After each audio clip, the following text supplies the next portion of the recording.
And we begin tonight with breaking news. A federal judge in New York has temporarily blocked President Donald Trump's executive order placing travel restrictions on people from certain countries. Now, several protests have broken out across the country against that order, which the president says is not a ban on Muslims. Attorneys for the ACLU filed a lawsuit after 2 Iraqi men were detained at JFK. We'll have much more on the president's order and the backlash coming up later on in the newscast. Good evening. Thank you for joining us. I'm Adriana Hopkins, and we are less than a month into 2017. Already, it is off to a violent start, and the trend continues this weekend. WDSU's Jennifer Crockett is here now in the studio with a hard look at homicide in New Orleans. Well, just since Friday morning, 8 people have been shot in New Orleans and 3 have died. The story we tell tonight is what the numbers, those crime statistics, don't show. Blue lights and yellow tape, a snapshot of what homicide looks like. But this is how it feels. Port Street, 2 men shot and killed just after noon Saturday. But they were not the first to die. A woman around 19 years old killed 12 hours earlier in a car on Claiborne at Orleans. 2 other women in the car also shot. It's hard, it's sad, and it's scary because I have 3 boys and 1 girl. And I pray for them every day. Angel Riggins is praying for her brother and cousin too, both shot and killed in New Orleans. Her cousin, Michael County, killed Monday while delivering a pizza in Algiers. Doing his job, making his delivery, and next thing you know, some idiot just took his life. 175 people were killed in New Orleans last year, the most since 2012. Another 411 people survived being shot in the city. Little Woods in New Orleans East. Witnesses say a preschooler ran from this car screaming. His father, they say, shot as the sun set. It has to stop. It is senseless. You know, as a child was involved in that car. At what point is city government held responsible? I think city government is always accountable for what goes on in our city. Councilmember Nadine Ramsey says crime is no longer a neighborhood problem. No matter where you live or what you look like, you could be a target. It's in everybody's backyard, no matter if you live in Lakeview, Uptown, the 7th Ward, wherever you go, it's just all over the city. It's widespread. And as long as life is cheap, Angel Riggins says this is how homicide in New Orleans is. Everybody needs to start really respecting life. People don't respect life anymore, and that's the bottom line. So far, the New Orleans Police Department has not released information on any suspects connected to any of the shootings or homicides in this story. If you have any information that could help, call Crime Stoppers. That number 504-822-1111. Jennifer Crockett, WDSU News. All right, thank you, Jennifer. A fundraising party held today for a man who was killed on the West Bank. Michael County was a father of 4, and he was shot and killed while delivering a pizza Monday in Algiers. Today's event raised money for his family and also gave business owners a chance to tell city leaders they won't tolerate the violence they say puts their employees and their customers at risk every day. These types of crimes continue to go unchecked and they continue to expand, and it's something that we have to take a stand as a community, as a business, and as people living in the area and visiting the area. We've got to figure out how to make our streets safer. And a meeting is being planned for next Thursday where business owners and other people will be able to talk to city leaders and law enforcement about what they are doing to combat crime. A 16-year-old is wanted in the shooting death of a 19-year-old that 16-year-old is now in custody. The Jefferson Parish Sheriff's Office has identified Razak Adekunle as a suspect in that shooting case. The victim in the case is Freddie Carter, and he was shot and killed Thursday night on Beach Grove Boulevard. Officials say Adekunle turned himself in earlier this evening, and he'll now be booked with 1 count of second-degree murder.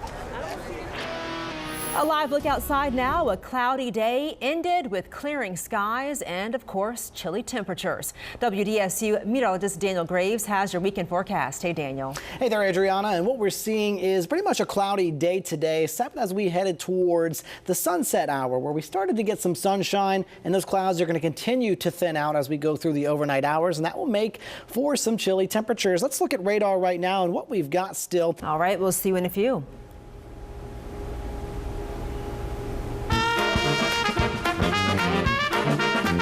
The Zulu Social Aid and Pleasure Club is promising an awesome 24th annual Lundi Gras Festival. They gave a sneak peek at what's to come this morning.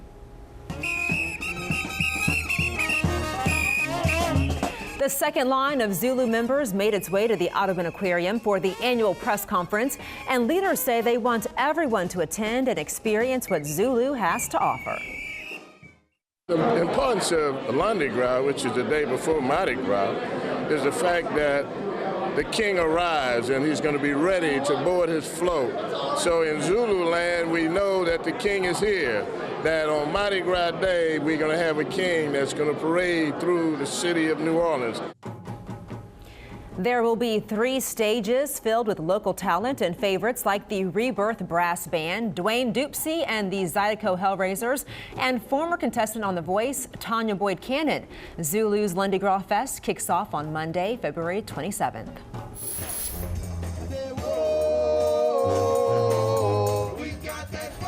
A bowl of chili is perfect for a chilly day like today. Chili in the Channel gets an early jump on carnival season that serves up some of the best chili cook-offs between amateur teams from across the city.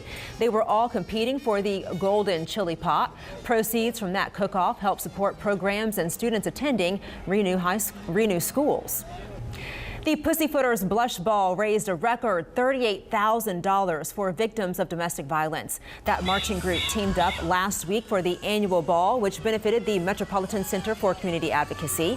And they raised money with the help of ticket sales, a raffle and silent auction, and donations from local businesses.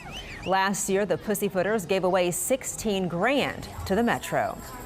And new tonight, pushing for equality. Dozens of women met today to talk about issues within this community. The National Coalition of 100 Black Women met at Suno for this morning's public forum. And our own WDSU anchor, Gina Swanson, was the MC for that event.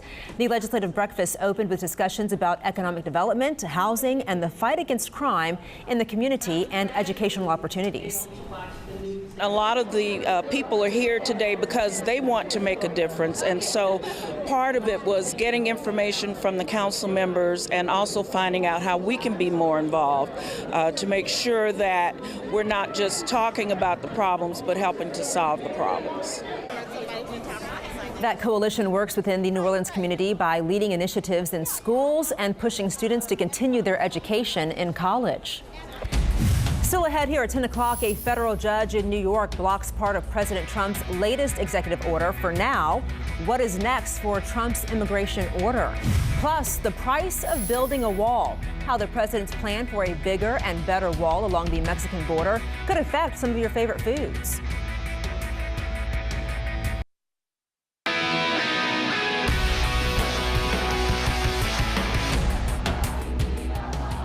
Airports across the country. First, angry protest, followed by jubilation.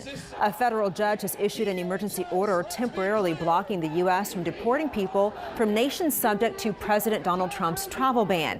This stay comes after a request by the ACLU. Sarah Rosario has the latest on this story.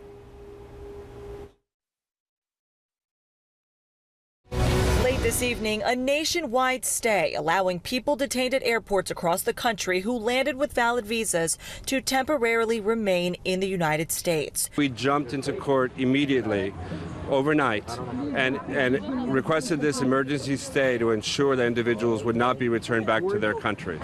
President Trump's executive order banning Syrian refugees indefinitely and immigration from these predominantly Muslim countries for 90 days went into effect overnight, leaving as many as 200 travelers stranded, not allowed into the country.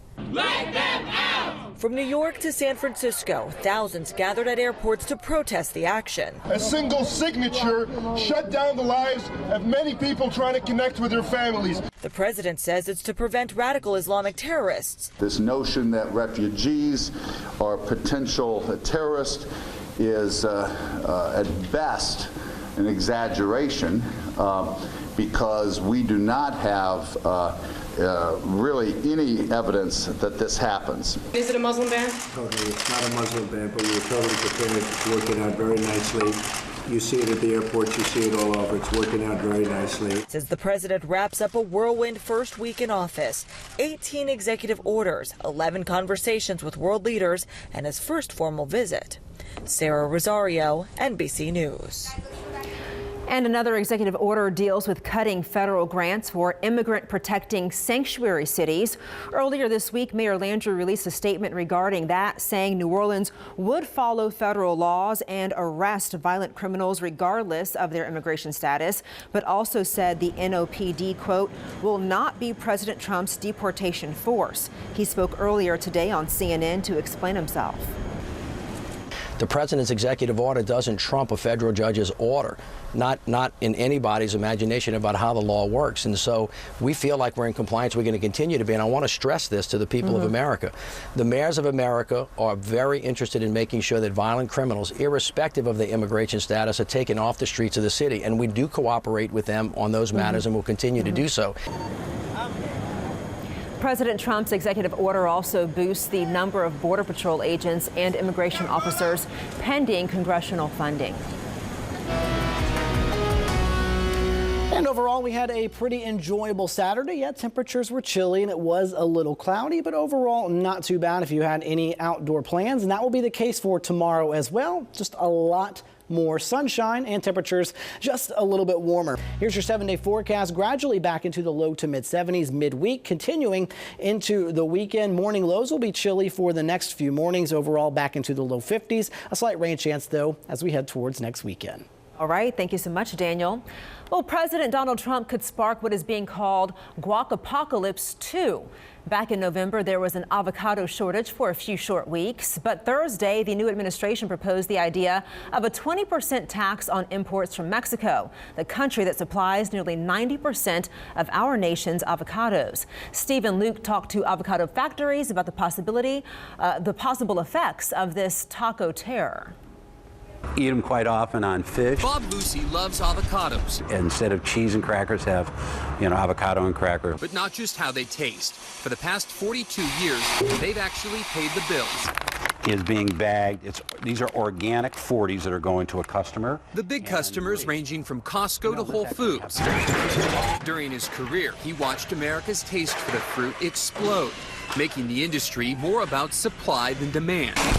But even as a big player in the game, no one comes close to Mexico, which produces 85% of America's avocados. Yes, we can expand that source from Chile and Peru, but California right now has somewhat of a shorter crop coming in the 2017 season, so we need fruit from outside sources. If Mexican avocados do get more expensive with an import tax, local growers could reap the rewards. If somebody is being penalized, somebody usually is rewarded in the supply and demand curve. Last year at this time, local growers sold avocados for about 60 cents a pound as Mexico over-harvested their crop. But by October, with supply dwindling south of the border and a labor dispute temporarily halting imports affecting San Diego restaurants and grocery stores, local growers got $2 a pound. Now, rumors of a trade war could turn avocados into green gold again. Del Rey Avocado Company supplies about 8% of America's avocados, and lawmakers say they believe the proposed import tax would face tremendous opposition in Congress. Coming up next in sports, UNO is on the road trying to stay in first place in conference play as they're taking on Stephen F. Austin.